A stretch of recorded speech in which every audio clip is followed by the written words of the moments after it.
Não faz muito tempo, eu tive que deixar meu pai, minha mãe, meus irmãos e correr atrás do meu sonho. Só que eu não estava entendendo que não era simplesmente meu sonho, mas o sonho que Deus sonhou para mim.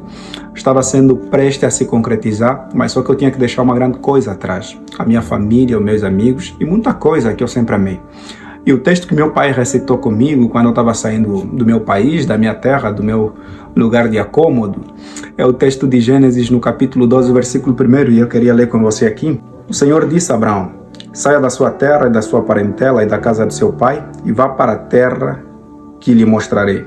Quando eu li esse texto, diferente de muitas vezes que eu já li, eu me senti em um momento sozinho. Parece que não poderia conseguir suportar as dificuldades que eu poderia enfrentar, as necessidades que eu poderia enfrentar nesse novo desafio que eu estava embarcando na minha vida. Algo que me confortou sempre o meu coração é saber que participar da missão de Deus é uma das mais solenes obras que Ele confiou para nós seres pecadores. E eu estava vindo aqui, nesse país por onde eu me encontro, não simplesmente para realizar o meu sonho, mas sim para realizar o sonho de Deus que estava se concretizando na minha vida.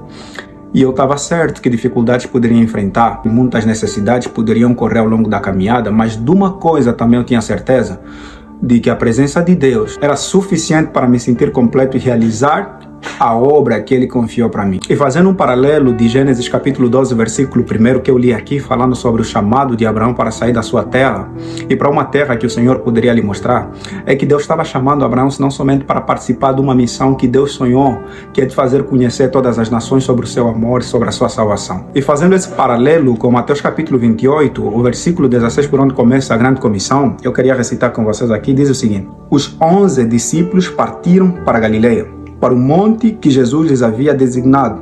E quando viram Jesus, o adoraram, mas alguns duvidaram.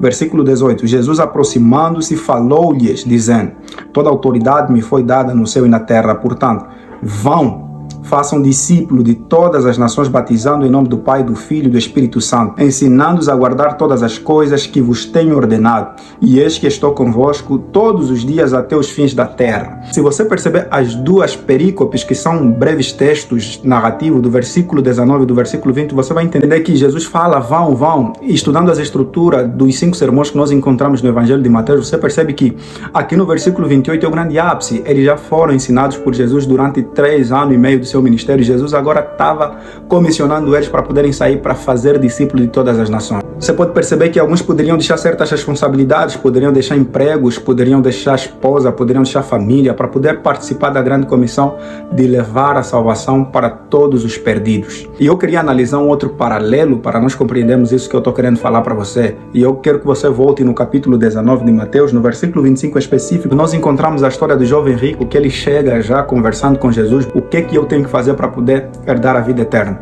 Conformismo, você pode analisar a vida do jovem rico, é uma vida de conformismo. Eu faço isso, faço aquilo, mas é algo limitado. Jesus queria propor ele a fazer algo maior. E os discípulos, eles percebem num instante o que Jesus estava propondo. Os discípulos, eles vão responder no versículo 25.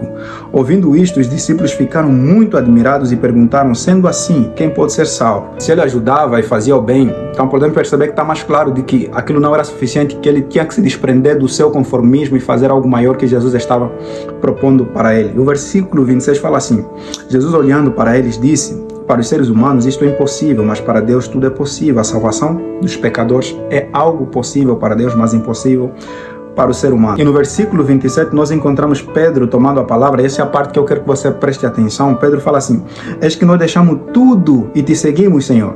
O que será, pois, de nós? Jesus lhe respondeu: em verdade lhes digo que na regeneração, quando o Filho do Homem se assentar no trono da sua glória, vocês que me seguiram também se assentarão em 12 tronos para julgar as 12 tribos de Israel. Isso aqui conforta o meu coração.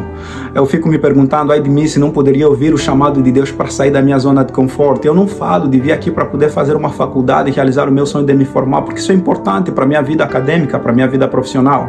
Mas eu falo no sentido de eu sair da minha terra para poder testemunhar sobre Jesus em terras distantes, também falar do seu nome. Porque nós podemos perceber que tudo que a gente pensa que tem para poder pregar o Evangelho não é suficiente.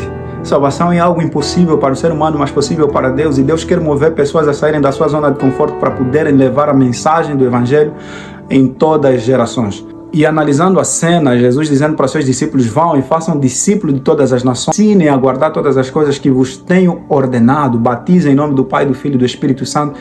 E eis que estou convosco todos os dias, até a consumação dos séculos. Eu consigo entender por esses textos que eu aqui analisei com você em paralelo, que Deus ele está comigo em todos os momentos quando eu me disponho a fazer a sua vontade e cumprir a sua missão aqui na terra.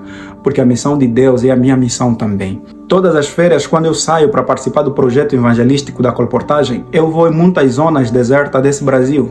E a grande alegria tem sido quando eu vou e deixando o Grande Conflito, qualquer outros livros que fazem parte da nossa editora, a Casa Publicadora Brasileira, em muitas cidades por onde a gente vai, a gente encontra pessoas com diversos problemas e que simplesmente uma palavra, uma visita, você acaba sendo acolhido, e ainda mais em cidades desertas por onde não tem adventista nem pastores para poderem pregar a mensagem do evangelho a essas pessoas.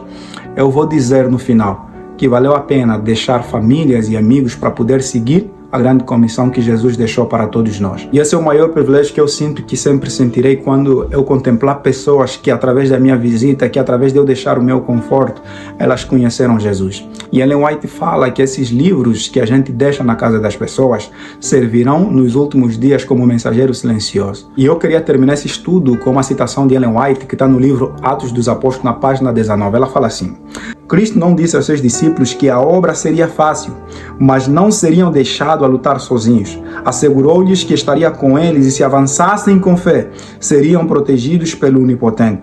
Enquanto obedecessem à palavra de Deus e trabalhassem em harmonia com Ele, não fracas seriam.